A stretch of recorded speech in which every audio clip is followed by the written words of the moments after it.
Hi, my name is Lexi. Welcome back to my channel, and today I want to talk about what happens when you're tempted to break your fast.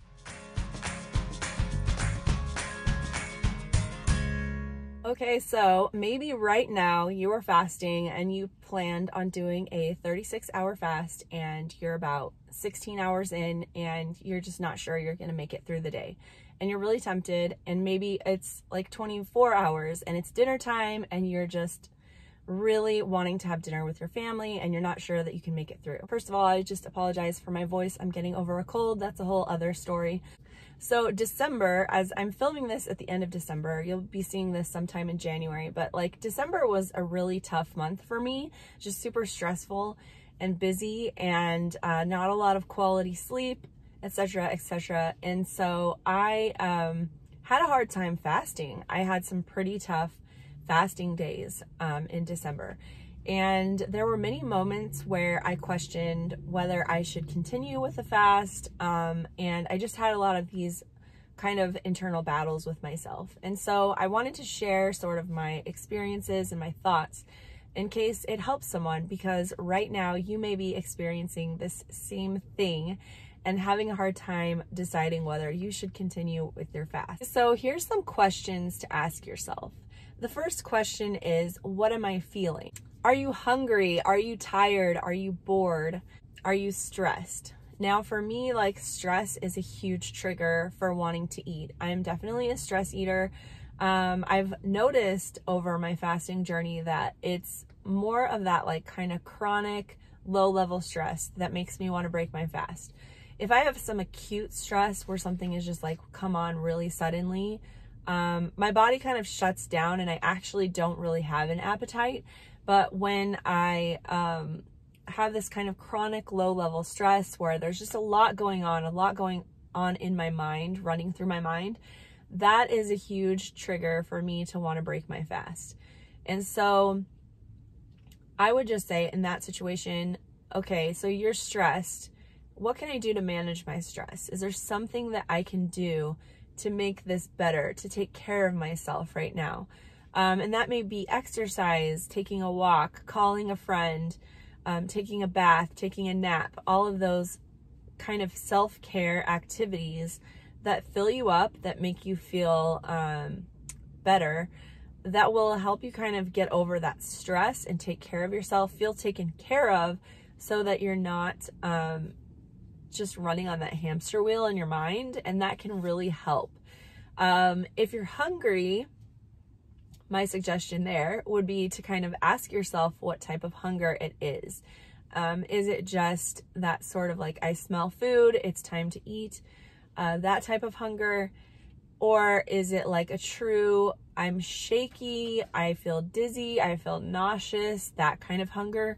The one you should probably pay attention to. The other will pass. And so you can get busy, do something, and that feeling will generally pass. If you're tired, because I know sometimes when I'm tired, I just want to eat. It's a little bit of a trigger. The most obvious solution is to go to sleep. And that is, you know, maybe not possible at this time, but even if you can close your eyes for like 5 minutes and just sort of rest, or take a 20-minute nap, or if it's close to bedtime and you're just like super done, then I would say go to bed early. Definitely use that as an option to get out of that tired feeling. Make sure you rest. Give yourself the rest you need. Now, sometimes you're just bored and you want something to do, and so you want to eat, and because it kind of fills that need of activity and excitement or whatever. And for that, I would just say have something ready that you can do that you enjoy, whether it's reading a book or playing basketball, or, you know, like things that you can do. Now, you may have productive things that you can do that you could also tackle, and I think that's a great thing to do when you're fasting, is just to get busy and to accomplish something. And honestly, like when it comes to accomplishing something and you don't have the motivation to do it, I say just start doing that thing, because time after time, if I just get started on something, I'm most likely going to finish it. But if I don't put that expectation on myself of like, okay, I'm going to organize this closet, I'm going to get it done, but rather I just say, I'm going to start organizing this. I'm going to start cleaning this. I'm going to start tackling these errands, but I don't need to finish them. 9 times out of 10, I will finish because I just get that motivation builds as you start doing something. And then you feel that sense of accomplishment, and it's a really nice feeling, and it gives you that boost of confidence, and it helps you really just to continue that fast. The next question to ask yourself is, how long have I been fasting? Now, there's a few points in my fast where it gets kind of hard. And the first point is just when I start. And that's kind of like that whole overwhelming, like it's all just right in front of you and you have this whole fast to complete. And for me, that just takes some mental reassurance that yes, you can do this, you're fine, you just ate, you don't need to eat anymore. Maybe I'll brush my teeth, maybe I'll just kind of start winding down for the day.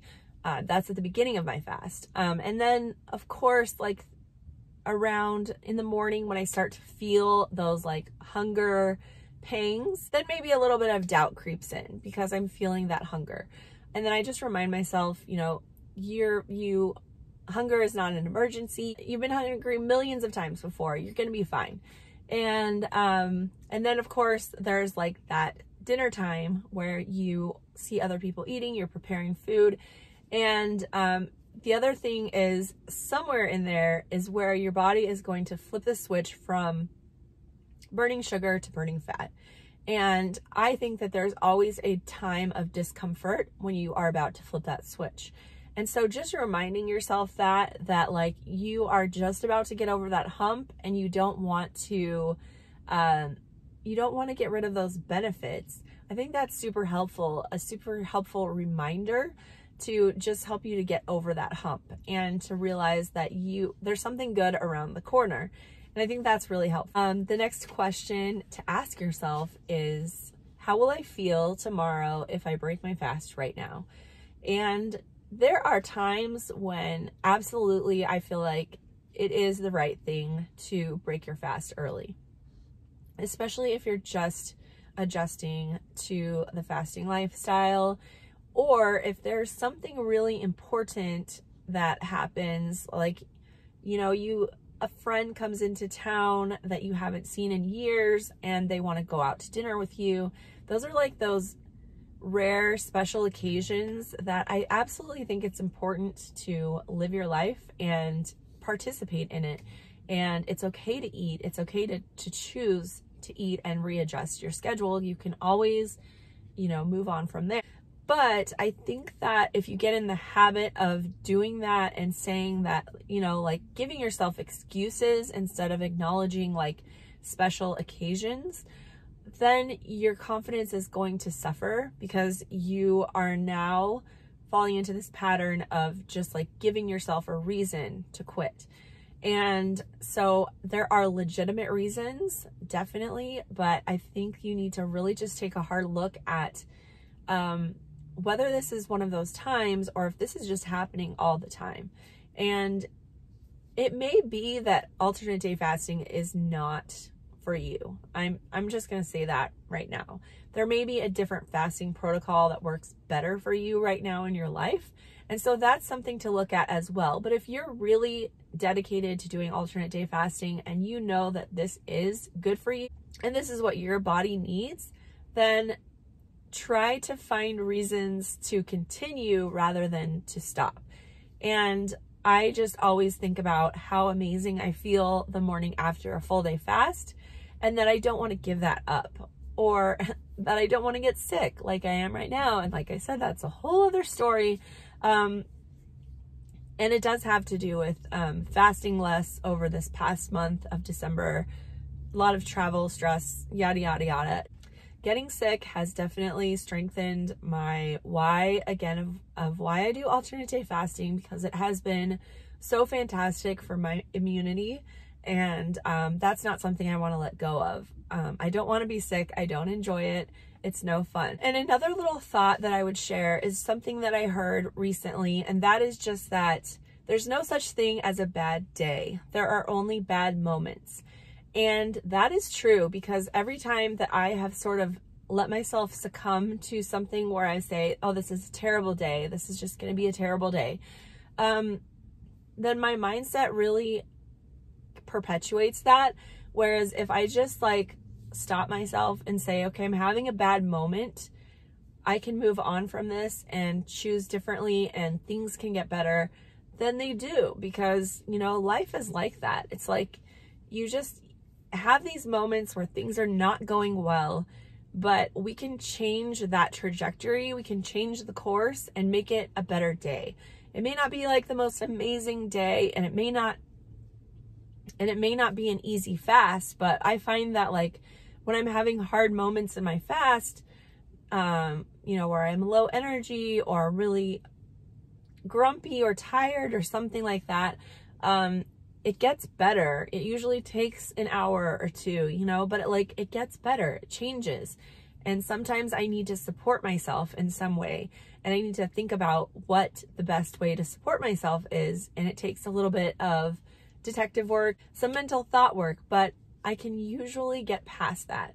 So I want to encourage you to find the way that you can support yourself, to really stick to your goals and to be honest with yourself. And that's all this is about. So I hope that helps you, and thank you so much for watching. I will see you next week. Bye-bye.